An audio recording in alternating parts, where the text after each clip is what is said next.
Hello and welcome, What the Finance, is to another episode of the What the Finance podcast, where we talk to experts to help gain a greater understanding about what has happened in the world of finance, investing, and markets.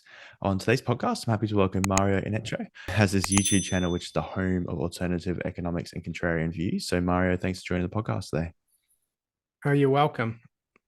Yeah, I'm really looking forward to our conversation. So, for anyone who hasn't seen your videos, which it's probably not too many, can you please give an overview about your current thoughts on what is really happening in the world and where it's leading us to? Yeah, my view is that we are and we have been in like an inflationary path since 1971.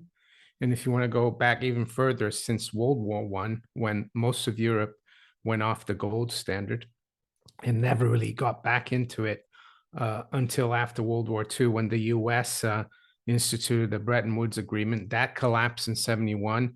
And then we've had many crises in between. The worst one was '08. And I think we're still in the '08 crisis. Some people think it's over, but I just read today that the Bank of England's balance sheet, all its gilts are accruing a lot of losses, like 188 billion. They have an agreement. The people who do the QE for the Bank of England is a separate company, but they have an agreement with the Treasury that the Treasury, they'll take profits from QE, but they will also bail out the Bank of England limited company that does QE when they lose money. So, and we saw recently as well in the US, the Biden administration bailed out the central states pension fund to the tune of 36 billion. Some people think it's going to cost 90 billion. I just saw today that Jeremy Hunt said he's going to extend help for companies in the energy market past April next year. So, yeah, unfortunately, once you get into this inflationary path, the only way that it ends is if you stop the inflation, and I don't think they want to stop it. The other way is the currency eventually will collapse because there's be too much currency, and I think that's the path we're going down, and that's of course called hyperinflation, which has happened many times in the past. Some people seem to think it's not possible to happen here in the UK, US, or Europe, but it's kind of the rule and not the exception. Yeah, it's really interesting. So you mentioned that you think we've been in this sort of cycle since, I guess, 71 and even earlier. I guess a lot of people might disagree because they'd say, inflation has decreased over that time. We've had years of deflation. I guess what's your answer to people Hmm. who say that? I have never, when you, first of all, I would say you need to know the right definition of inflation, which is the increase in the supply of currency and credit. And in the fiat currency system, which we've been under since 71, um, the flip side of the currency is the national debt, because the more debt there is, the more currency there is around, because usually that's how a lot of the currency comes into existence. I think the people you're talking about who say we've had deflation, I guess their view of deflation is when the CPI is negative. But do you remember the last time CPI was negative? I don't. I think the last time CPI was negative was back in the 1930s in the US. And if you look at gold, which is really uh, a reflection of the strength of a currency, in 1971, $35 would buy you an ounce of gold. And now you need almost 1,800 at the moment. It's come off a little bit to buy an ounce. That means that the dollar buys a lot less. It used to buy 1/35th of an ounce. Now it buys 1/1800th of an ounce. And for the pound is even worse. So no, I don't think we've had deflation. We've had a massive bout of inflation, and some people will say also that the QE that was started in '08 did not cause inflation, but it depends what you look at. Asset prices inflated. and even consumer prices, even before 2020 and the lockdowns, um, we were seeing prices rise. We were already seeing shrinkflation. It's just been exacerbated now. So that's how I answered that question. Yeah, it's really interesting. As you said there in 2008 and I guess 2020, you think that's just sort of amplified the QE and the, as you mentioned before, sort of the money circulating throughout the system, the debt, and that sort of led us to this path where it's going to amplify the potential currency crisis in the future. Yeah, because unfortunately, in the fiat currency system, uh, the currency is issued through debt, either through a commercial bank. When you borrow money to buy a house, they issue a mortgage and they credit your account. That creates uh, currency out there. Um, and also when the central bank, no, sorry, the treasury or the government issues gilts or US treasuries, uh, investors buy those issues, and the the treasury's account is credited with currency and they spend that. And the problem is that in a fiat currency and debt-based monetary system, when you issue a debt, you don't issue enough to pay the interest on that debt. So you always have to keep issuing more. Have you noticed how like all the countries in the world now, UK, US, Europe, um, they're up to here in debt, and when a lot of their debt issuance comes matures, they do pay that off, but they pay it off by issuing new debt, so they can't stop it. If they stop, there will be a major collapse of the economy. The political system will collapse, and there will be riots in the street. No one will have any currency to buy food. And politicians don't want that because they think very short term, and that's why I think it's almost impossible that we're going to have a collapse like that, which people might want to call deflationary. But even in a deflationary collapse, when the everything implodes, companies, governments, everyone goes bankrupt. Everyone that has a debt goes bankrupt. The only thing really left is real money that has no counterparty risk, and that's historically gold and silver or anything of value that's physical that you can barter. So I see a very little chance that we will get out of this because the debt is getting bigger and bigger. And yeah, that's all central bankers and politicians know how to do, is to keep inflating and printing. Yeah, that's super interesting and a bit scary to think about. So, you mentioned there that once we experience this currency crisis, we'll see hyperinflation. Are there any sort of catalysts that you're watching? Obviously, you think we're on track at the moment. Is anything that you think will happen before this massive crisis? Well, we've seen in countries like Lebanon, Turkey, and even now in Egypt. I spoke about Egypt this morning in my video. The currency is already collapsing. I would say for hyperinflation, there are symptoms that you can look at. And how do I know about these symptoms? Well, looking back through history, like with the fiat money inflation in France, like in the 1790s, you had political upheaval, which was the French Revolution. You had a lot of debt.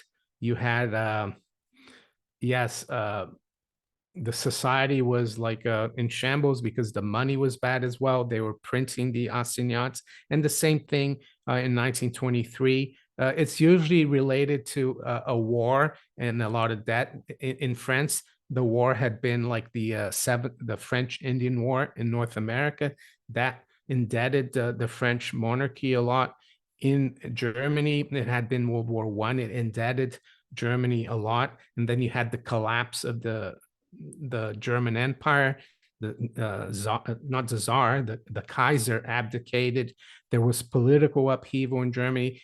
They had the reparations. Instead of taxing people during the war, they were just issuing debt and just borrowing, and then they kept inflating the Germans. And there's a lot of symptoms like when the currency collapses, you see the morals and the way people behave becomes less and less. How can I say? I don't want to be too righteous, but you see a lot of crazy things that we're seeing today.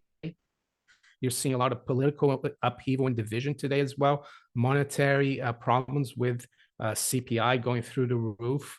Yeah, it's all related. What will trigger it? It's difficult to say. But in Germany, I think it was in the summer of 1922 that it really started. Uh, it was triggered, even though the hyperinflation had been germinating, let's say since 1914. So from 1922 to the end of 23, that's when it happened. It happened very quickly, and it can happen out of the blue. But one thing I would say, a lot of the symptoms and the seeds have been planted for it. It's difficult to tell you. I don't have a crystal ball what will trigger it, but I think once it's triggered, we will know what that trigger has been. Yeah, definitely. It will stand out. And, you mentioned before about refinancing of debt, and that's really how we pay off current debt. And I talked to someone recently who said that the average, I think the debt outstanding is at on average 5 years. And every year they have to refinance $70 trillion, which is just impossible to keep doing, as you said, Yeah. without actually, printing their own currencies. The other thing that's happening now, because up until the end of last year, for example, when stocks and bonds were rising, real estate was rising, it's very easy to keep indebting yourself because let's say you buy a house for 500,000, you get a 250,000 pound mortgage, and that house goes to 750, 1 million, and that has been happening for the last 25 years. But and then you can maybe sell that house, buy a smaller one, pay off your debt. But now it's going the other way, not just for mortgages, but for the stock market, for government bonds. And as I said earlier, the Bank of England has a huge loss on its balance sheet. So, yeah, it's getting to the point where it's going to be very hard to carry that debt. And unless they start inflating again, everything is going to implode. Yeah, everyone's going to have basically negative equity because of all this money they owed for assets that are a lot less than Yeah. they were when they bought them. Yeah, exactly. So you don't buy the because obviously the CPI was released a few days ago in the US. It went down. Everyone was excited. You don't buy the fact that it's going to keep going down. Well, the CPI is actually rising. It's the rate of increase that dropped. And I would say that I spoke to Rafi Farber the other day on my channel, and he said that the food and house components like rents are still going up. And the CPI is highly doctored, and it's still rising at like 7.1%. And it's just a consequence of inflation, the CPI. It's rising prices. And if you look at the money supply, M2, since I think the middle of this year, it's actually been going down. So we've actually had what I really call deflation. And despite that, prices are still rising. So can you imagine when the central banks decided it's time to get things going again? Prices are going to rise even more. But unfortunately, with the mainstream economic class and mainstream economic writers, politicians, they don't look at these details. They just look at the CPI because they want people to stay in the system because with the government with so much to hold the currency, because if the currency is losing so much value and they hold it, the debt gets written off. What they don't want people to do is get out of the system because that will trigger, because that's what hyperinflation is, when people lose faith and confidence and they want anything but the currency. And I think that will happen, of course. But yeah, I don't buy this thing that inflation now is under control. And by inflation, of course, I mean the rising prices of the things that we need to survive on, like food, energy, shelter. That's going to keep going, I think. Yes, maybe house prices, prices of fine watches and even houses will go down. But what you really need, I guess, to survive is food, energy, and also shelter. Yeah, definitely. So you mentioned gold and silver before, I guess precious metals, and they will potentially be the new system that's created, or part of the new system that's created. Do you believe it'd be sort of a Bretton Woods 2.0 or maybe a CBDC? Would they be maybe interlinked? What's your thoughts on that? Yeah, I mean, it's yeah, it's interesting to speculate on it. I think it's difficult to say what's going to happen. It's almost impossible.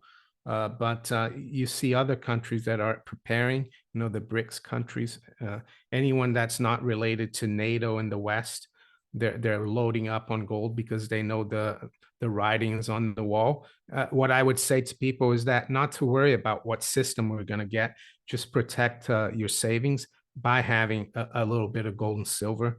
That's, I think, trying to say whether we're going to have a Bretton Woods 2.0 or not is difficult. Ideally, I wouldn't want to have any conferences between major powers. Uh, Basically, just let the market take care of itself. But we'll have to see. Hopefully, they won't. CBDC, I mean, some people think CBDCs could be a bad thing in terms of personal liberty. Some people think it's okay. It's just better technology. But if they bring in CBDCs and the system, after the system collapses, they will have to back that CBDC by some kind of monetary asset like gold and silver.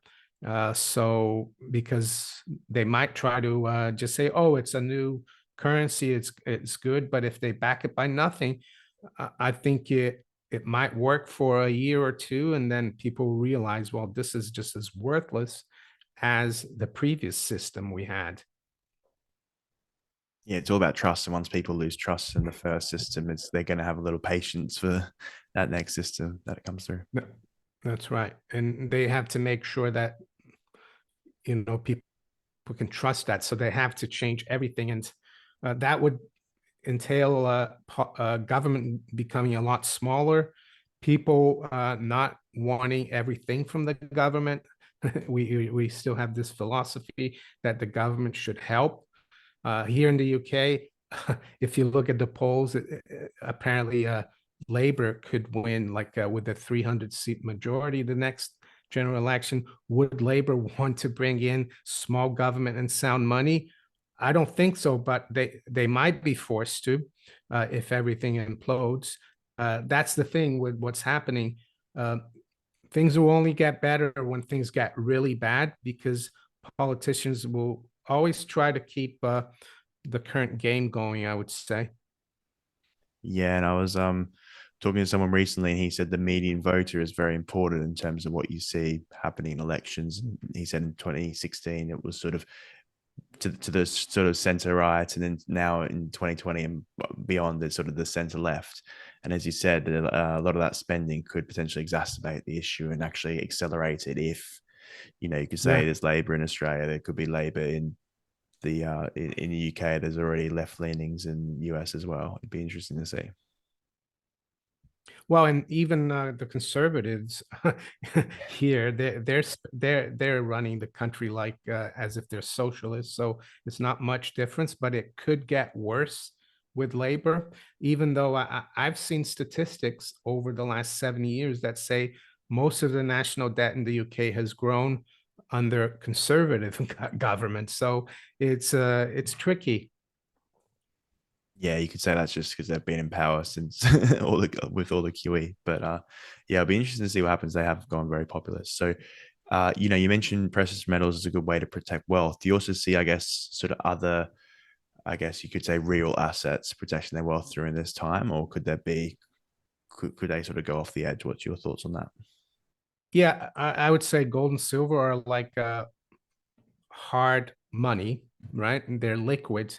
If things hit the fan, you can always exchange, especially silver, for anything. I would say some people will argue that people won't, but if you have old, half crowns like I have, that are silver, or even like in Australia, if you have florins, like silver florins, they could come in handy. But in terms of other assets, yes, anything that has value, uh, and yeah, is not currency, that will be yeah, will always have some value, and but might not be as liquid. For example, a piece of antique or a rare book or a fine watch, you might not be able to sell it when there's a huge crisis because people don't have any currency. But on the other side, they'll still hold their value. The thing about gold and silver is that